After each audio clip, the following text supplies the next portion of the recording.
Hello, beautiful people. Coach Sarit here. And today's episode is a very special episode because today we have a celebration episode. It is celebration of an absolute champion. So today I have with me Hall of Famer number 3 of the Peak Physique, Christine Crandall.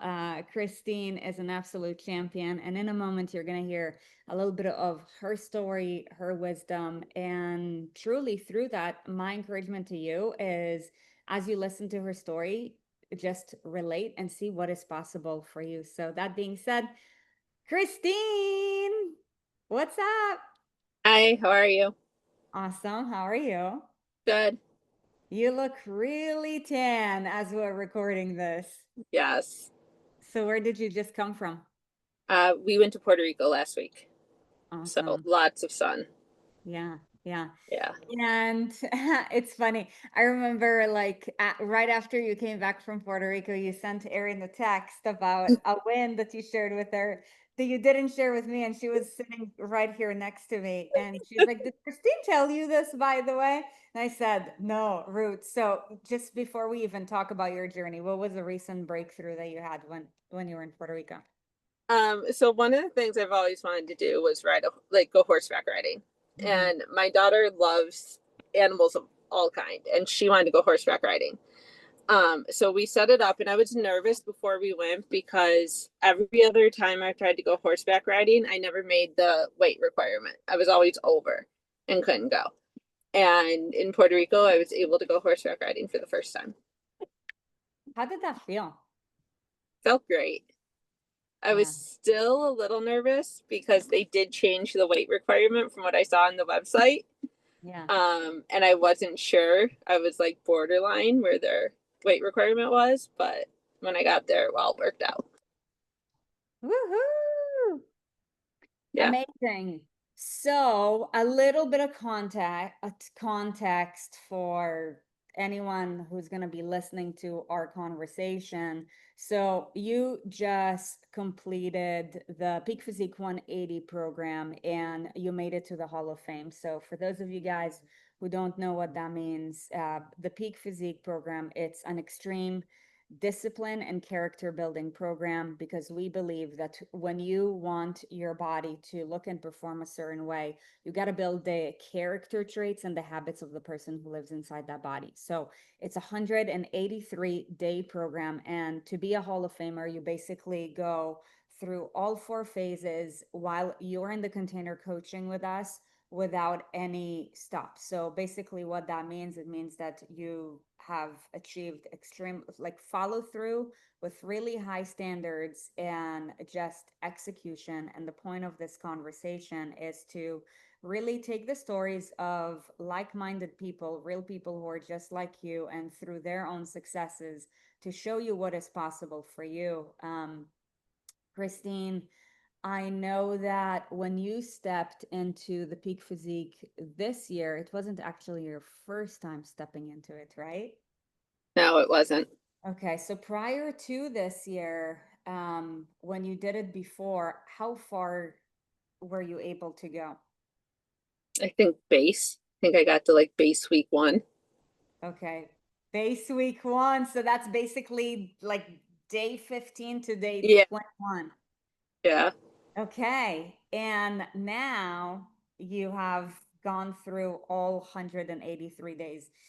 Before we talk about the journey in it, I want to talk about the before. So tell us about who were you? Oh, tell us a little bit about yourself. Like, obviously, where are you from? If you want to share your age, kind of like what your lifestyle is, so that you can inspire other people and people can relate to, who you are.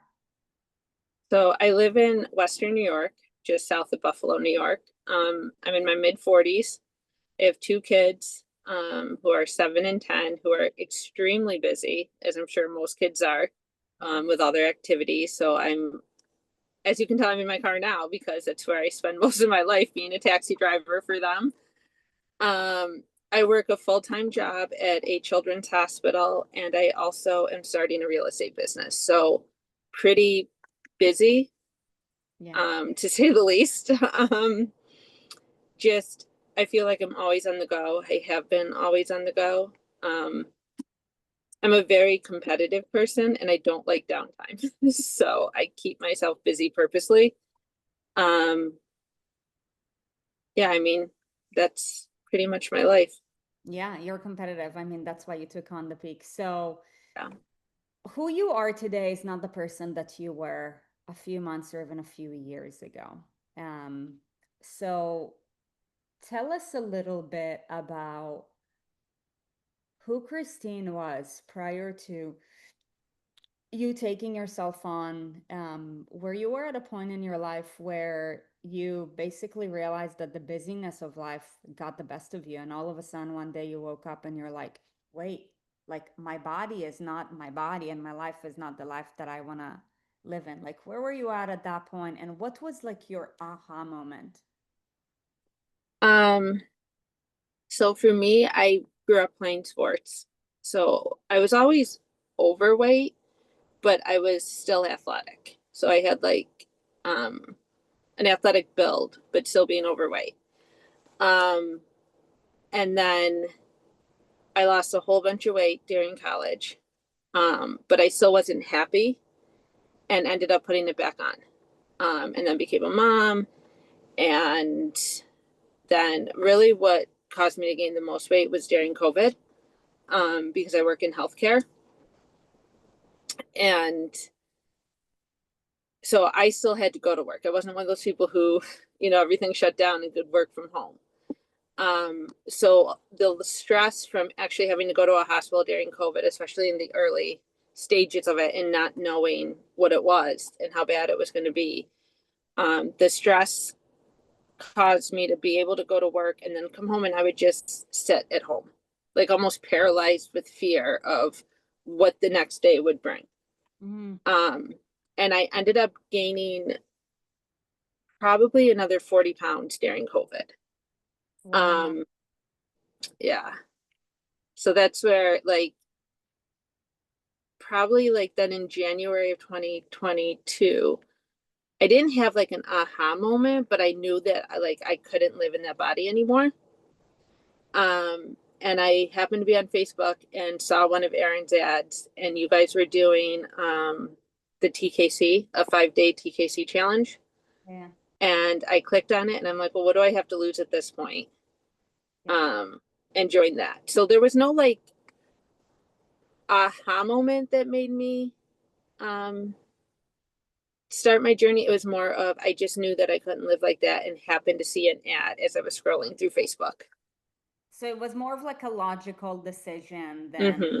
anything else. It's like, well, truth is I'm not happy where I'm at, and I feel like my body is not a reflection of me, and I have nothing to lose and a whole new life to gain. Yes. Got it. And fast forward, so tell us a little bit about where you were like in your journey, like, weight wise, just so that people can put up. Um, how do you say that in English?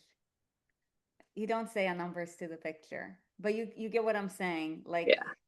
where were you at and back then, and where are you at now? And then I want to talk about the steps along the way. So this has always been really hard for me to admit, but when I joined, so before I joined the TKC, I had lost about 15 pounds on my own. Mm-hmm. And at that point, I was at like 293. So at my heaviest, I was at 308. Since Wow. then, I am down 80 pounds and I'm at about 228 right now, Yeah. give or take. How many? I remember the other day you sent me a photo of right before you went to Puerto Rico, and you're like, this, it was a skirt, It right? was a skirt, yeah. This skirt didn't fit in yours. Where, like, what clothing size did you get to back then, and what clothing size are you at right now? So I was between a size 24, 26 for pants and like a 2X, 3X in shirts.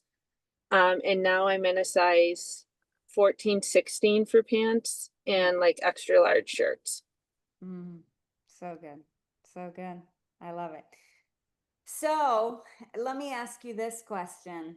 You know, when you look at your journey from now to like looking back at it chronologically versus this is what I think it's going to look like. Take me through the this is what I thought it was going to look like versus this is actually how it's been.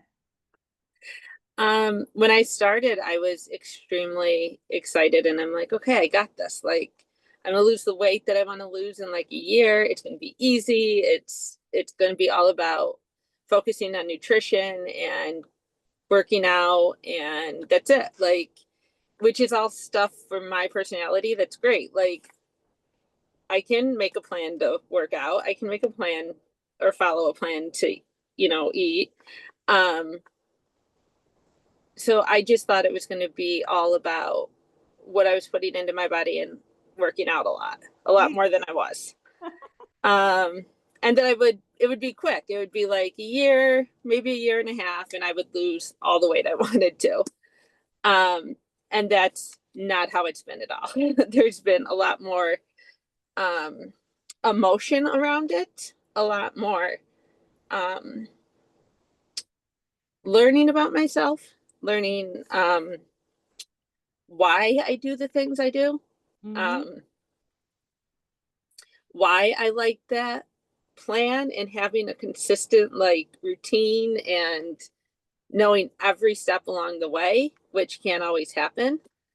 Um, so there's been a lot more learning about myself and a lot less of the mechanics of it, a lot less of the going to the gym. I mean, I work out every day, I do movement every day, but that's like the easy part of it, which I thought would be the hard part too. Like, to get myself to go to the gym. Like last night's a perfect example. I'm screwed up and I thought a class I was taking at the gym was at 5:15. And I got there at 5:10 and the door was locked and there was a note on the door saying the class had been canceled for 5:15. And then I looked at the app and I'm like, oh, my class is at 6:15. Now, the old me would have been like, oh, whatever, I'm going home. I'm not going to the class tonight. I'll figure something out. And if I don't get movement in, whatever. But instead, I sat in the parking lot and caught up on some stuff I could do on my phone because I didn't bring anything either. I brought absolutely nothing with me. So Yeah. I sat there for an hour and waited for the class. And that is like huge for me. I know it doesn't sound it, but I never would have waited around in a parking lot because it would have been like, why am I doing this? I have so much other stuff to do. The gym's not that important. This isn't like the thing that's important right now. I should be home with my kids. I should be, you know, getting ready for tomorrow. I should be doing all the stuff that, you have to do on a day-to-day basis. But I also knew that if I had left, that I wouldn't get my workout in or I wouldn't get as good of a workout in. Yeah. So just the shift in that working out and doing movement is like just part of what I do now. Yeah. It's a part of who you are. I love Yeah. it. Um, what were if you could share the top 1 to 3 things, because you talked about introspection and learning about yourself. You're like, I thought it was going to be very mechanical, workouts, nutrition, and all of a sudden I walk into this journey and it's like all eyes on me. Like you're facing you're the biggest mountain. It's not about the thrusters or the snatches, it's about me. What were the 1 to 3 things that you've learned about yourself along the way? The biggest thing is that I don't trust anything. I don't trust myself to make a good decision. I don't trust the process. I don't trust people around me. And that probably sounds like, well, what does that have to do with this? Well, if I can't trust my coach, how am I going to trust the process and how am I going to get to my goals? Mm, Like, I still have trouble trusting. Like, it's still something that every day I have to choose that, okay, I'm going to trust this and I'm going to lean into that. Mm. So that was one of the biggest things that I learned about myself, is that a lot of why I do the things that I do and why I got to over 300 pounds was I didn't trust myself. Yeah. Like, I didn't trust that I knew how to protect myself working at a hospital during COVID. So instead, I went, did what I had to do, and then I came home and I hid, instead of being like, no, you know what you have to do. Just trust that. Yeah. So just that's been one of the biggest, is that trust is a huge thing for me. Yeah. One of the other things I learned about myself, and just how much in control I think I need to be. Mm. And if I let go of that control, things probably will go easier and will be easier and will take some of the stress away. Yeah. Because I put a lot of stress on myself that doesn't need to be there. Yeah. So that one. And then a third one is just that, and I don't know how to say this. Maybe it's something like just having fun. Like, I'm not somebody who just like can let go and have fun. Or thought I couldn't let go and have fun. Yeah. But I have learned that I can. That like I can just relax and like still have that control that like I need to have, but to go with the flow a little more. Yeah.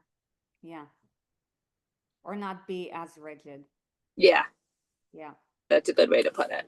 I can relate to all of that so much.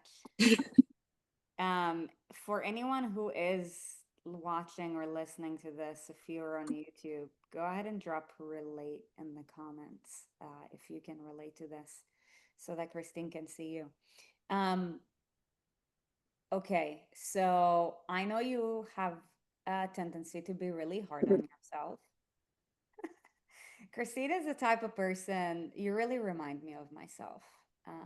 I was having a conversation with Erin about this today. I was like, there was something in my leadership yesterday that didn't work, and here's what it was, and here's why.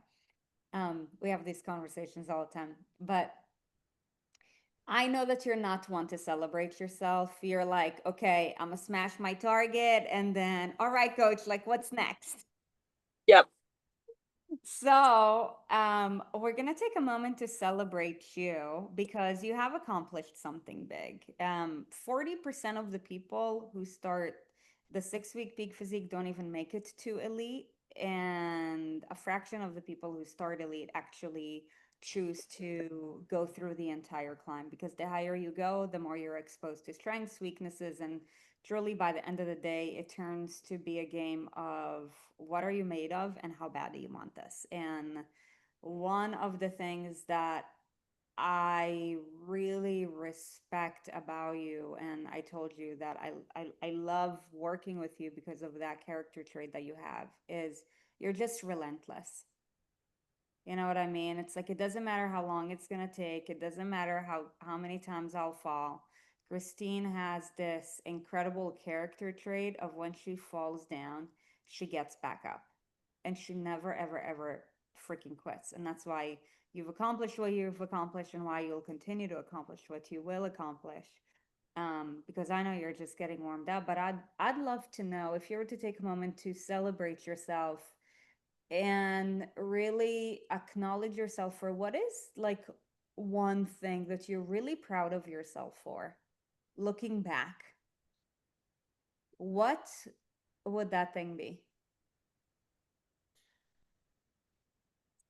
Well, two things come to mind. The first one is actually completing all 183 days. Yeah. Because there was definitely times where I was like, I don't want to do this. I want to quit.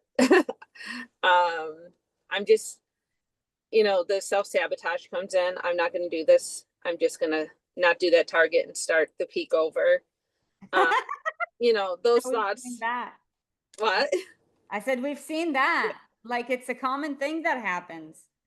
Yeah, it definitely had those thoughts, but then, pretty quickly or by the end of the day, I'd be like, quitting isn't worth it. But that also goes back to how competitive I am. Like I am super, super competitive, even with myself. So I was like, no, you're not going to do that because you do want to finish this. The other thing that I'm proud of myself is the Spartan race in Cincinnati. Yeah. I had done a Spartan race before, and I swore I would never do another one. After that first one. I feel a pretty similar way to you, Christine. So the fact that I even did a second one, and it was so much harder than the first one. Like I like started out and I'm like, oh, this isn't bad. This isn't bad. Like, and you know, I was with somebody and we promised each other we are going to do it together no matter what, and we were going to stay together. And we looked at each other, we're like, oh, okay, we hit the first mile mark. Like, okay, we're making good time. So we're like, we should be done in like, 2 hours. And then at the 2 hour mark where we're not even halfway, I was like, that turned pretty quick, like to not what we expected. And there was times on that race that like, I just like at one point I just laid down and I was like, I'm done. Like, I'm not going any farther. I just can't. And all the people like around during a Spartan race cheer you on, even if you don't know them. So that helped me to get up and like keep moving. And so just to even finish that was like, I'm super proud of myself for. Yeah. Because compared to that first race, if this race in Cincinnati had been my first race, I would have quit. Yeah. So those would be the two things that I'm proudest of. Yeah. So I'm seeing a recurring theme here. Oh, committing to finishing what you start.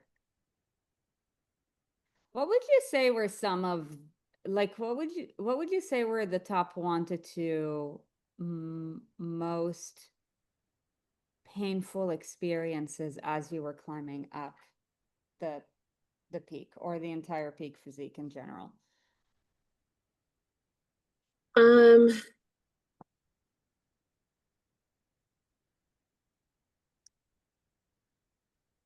One of the things that I struggled with the most was the friggin' cold shower every day.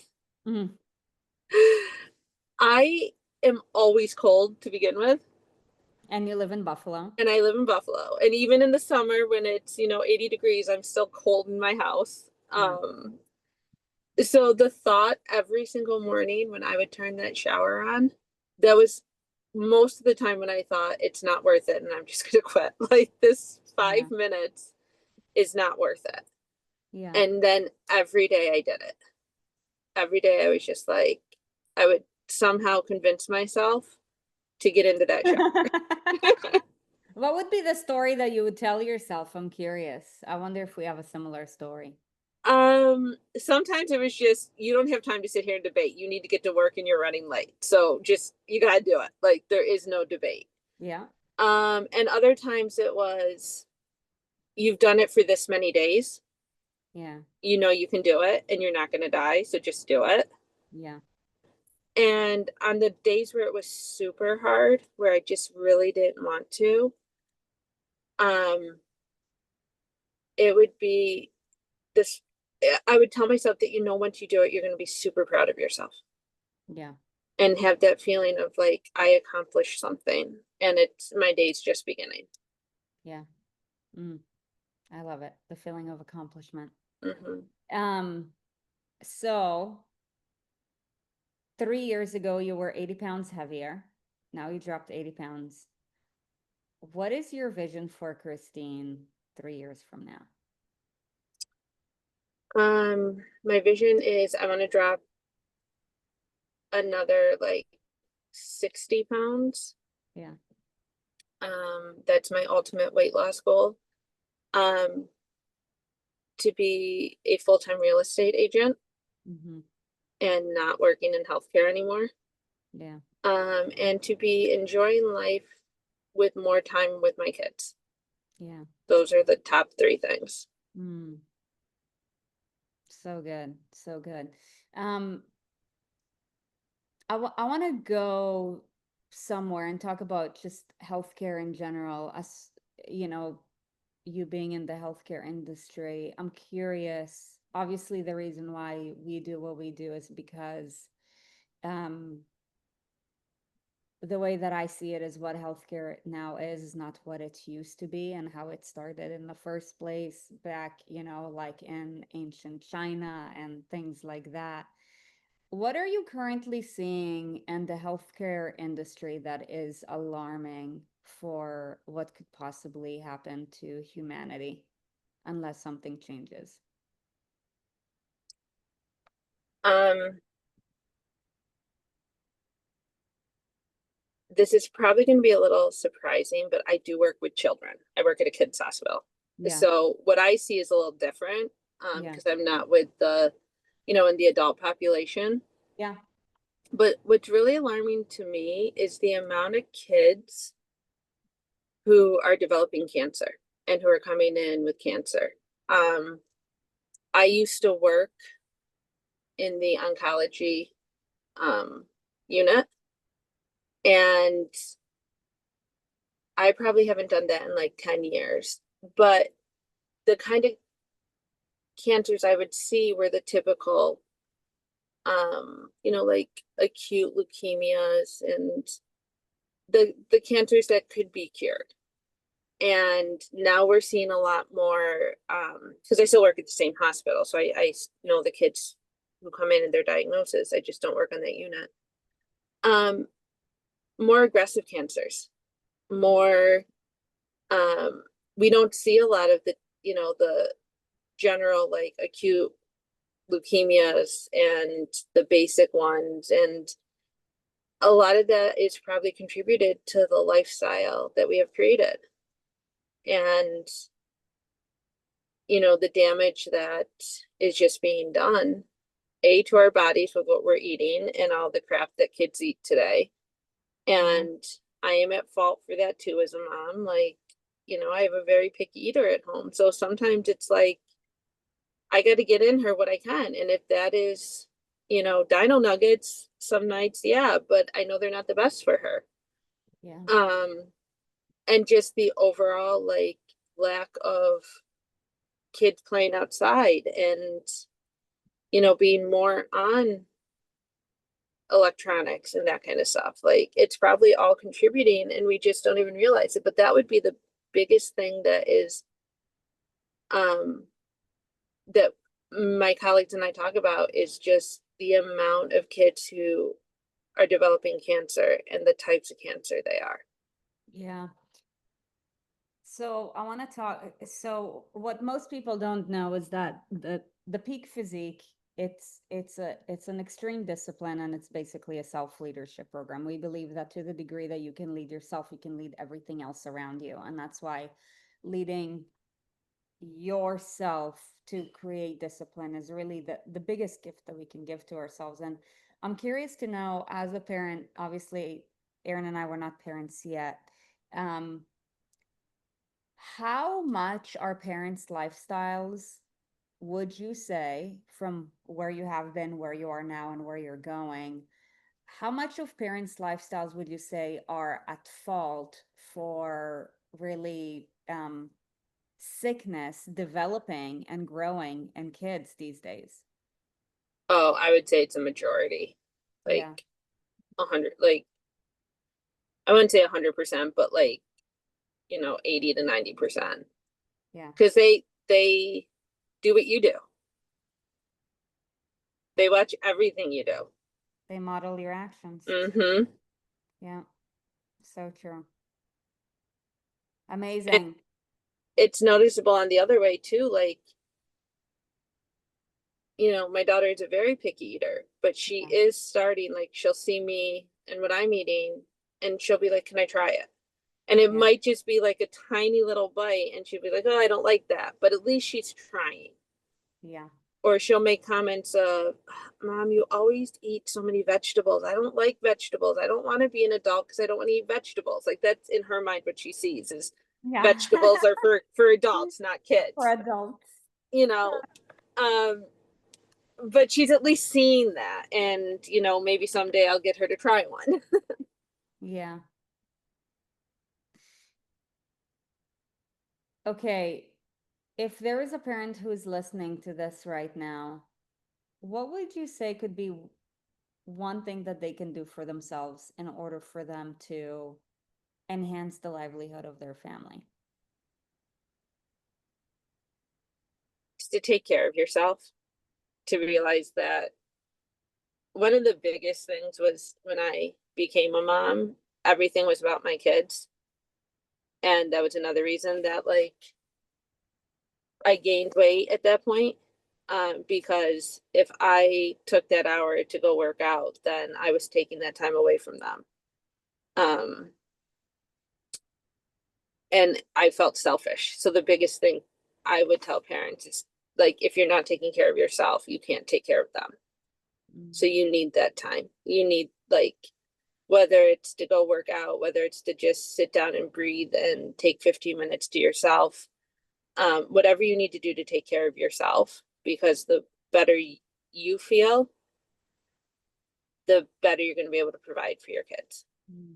And that took me a long time to realize, because for me, it was always do everything for them and put myself in the back. Yeah. And I still sometimes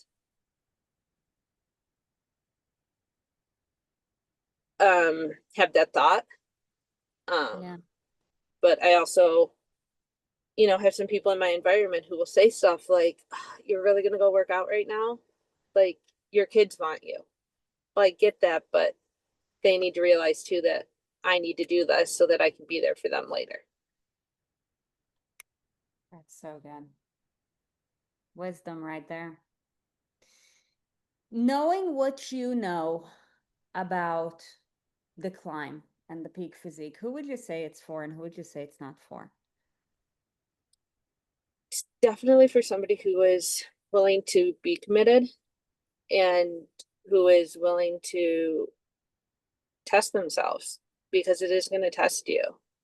If you're not willing to put yourself in uncomfortable situations, it's definitely not for you at this moment. It doesn't mean it never will be.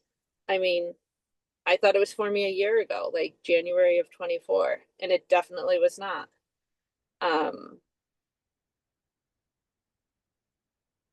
It's for somebody who definitely wants to level up, who definitely wants to see, you know, have reached a point where you're like, I need something else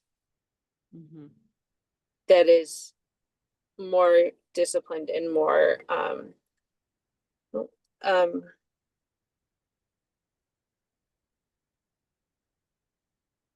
I think the best word is who wants to like really dial in their consistency. Yeah. What is your definition of the pursuit of greatness?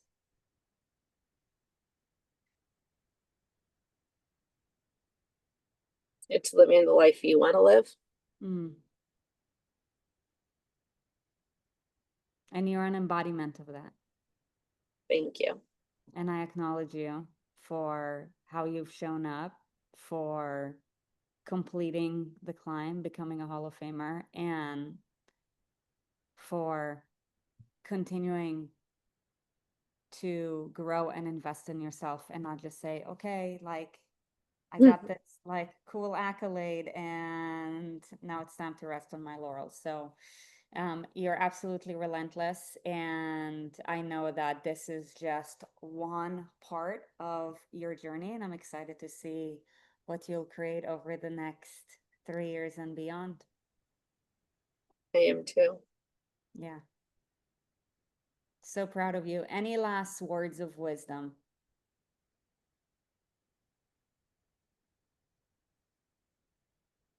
Um, I would say even if you try PP 180 and end up quitting, it just wasn't the right time for you. And that don't be afraid to try it again. So good.